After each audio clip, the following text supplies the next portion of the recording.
And just dousing it in the simple green. You can see some of the dirt's coming off it already.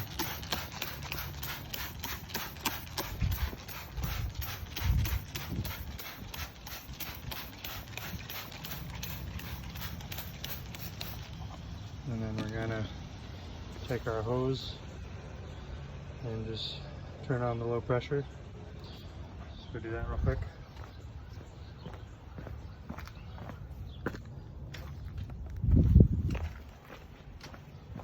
So with the simple green soak on there, hammer hose, low water pressure, just rinse it off. The key is obviously to let everything dry really well, because it's electronics, but it's not plugged in. Obviously you do not want to do this plugged in, don't be an idiot.